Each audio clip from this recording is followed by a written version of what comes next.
Ever since Jeremy Clarkson made that comment on Top Gear, Lotus, lots of trouble, usually serious. People now think that Lotus are not a reliable vehicle, but at the time I think he was referring to earlier models like the Elan and the Elite. Hi guys, I'm Ratcat. Welcome to my channel. I'm going to discuss today how reliable is my Lotus. Miska, Muska, Mickey. Miska, Muska. Miska, Muska.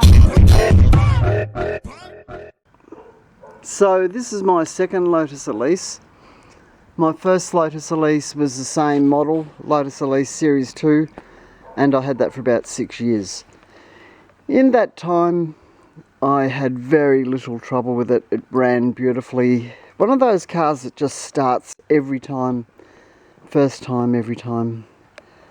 I don't remember having any trouble at all, to be honest, apart from the fact that the alternator was gone when I first bought it.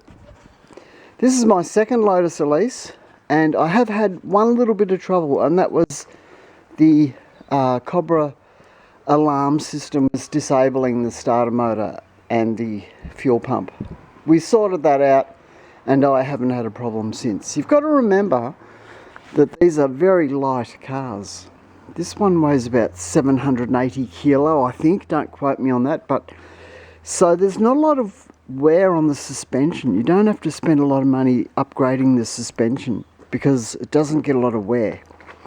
The other thing is the little 1.8 litre engine is a Rover engine, and Rover make great engines, very reliable, starts all the time, every time. I think these days you're not going to have any problems buying a Lotus, especially a later model. The other thing I'd like to point out is that with Toyota, Nissan, all of those Japanese cars, they're all very reliable cars. And I mean, every model, every maker, every brand, you will find a lemon at some stage. I know people who've had Mercedes, BMW, and they've had a lemon. They've bought a lemon and they've spent a lot of money. I mean, this other car that I own, the ML 350 behind me, that's like 18 years old now. So I mean, there's no surprise that I have to spend money to keep it running. Just recently I've put new rear shock absorbers. It's got a new petrol pump filter. It's had the engine top end rebuilt. The list goes on and on. But this is probably older. This is a 2004 and it's had hardly anything done to it. Seriously, it's had well, whoever owned it originally did upgrade a lot of things on it. It's got the carbon fibre interior, as you can see. So it's been upgraded anyway, but no, they're not unreliable vehicles, so just don't take any notice of that, guys. Look, I hope you enjoyed my video.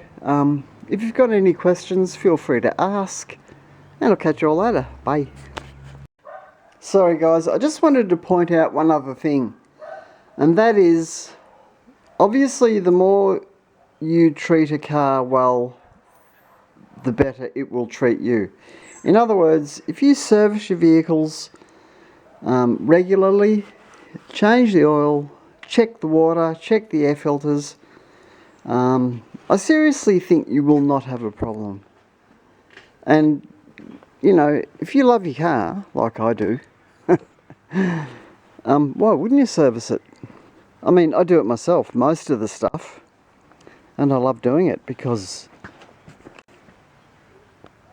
that's why. Okay.